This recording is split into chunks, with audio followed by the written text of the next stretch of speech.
We're spending a few minutes with Dana Loesch, who's been called the rising star of right-wing radio. She's the co-founder of St. Louis Tea Party. I have to ask you, what does your mom make of your success and your politics? Well, and I went from St. Louis Tea Party to GatewayGrassroots.com as well. My mother she's the Julia Sugarbaker of the family. That's the best way I can describe her. She is designing women's Julia Sugarbaker. And having come from a family that is blue and then going red, I'm kind of the black sheep of the family. Before my grandmother passed away, I was not allowed to sit at the adults table anymore.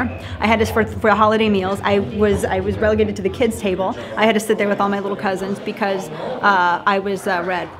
You call yourself a conservatarian. What does that mean? Well, I'm not affiliated with a political party. I was right when I could register to vote. And that's what I'm going to do, and because that's how it's marketed. It's supposed to be the cool party, which I think conservatism is more cool. It's truly and totally punk rock. But I don't. I'm more conservative than Republicans are. Republicans aren't really. There are some that are really conservative, and I do appreciate their stances. There are others that I kind of disagree with some of the things that they do, but I like conservatarian because I'm very strict, Article 1, Section 8, and I like country before party, so it's kind of the best way to put it. What's the most misunderstood part of the Tea Party movement? That it's all blue-haired old people.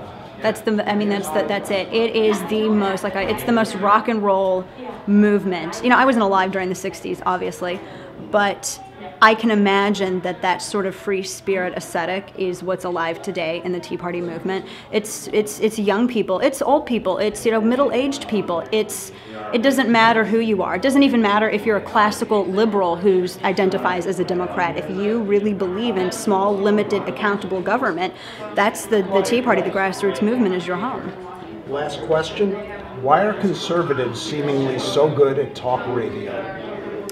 Because they passionately believe in everything that they say. No one's, there's a lot of instances where I've seen liberal groups where they take ads in Craigslist to advertise for protesters. Conservatives aren't out there because they're being paid. I'm out here because I have 2 boys. My husband has a business. I want to make sure that in 15 or 20 years, my kids can still recognize the country in which they were brought into.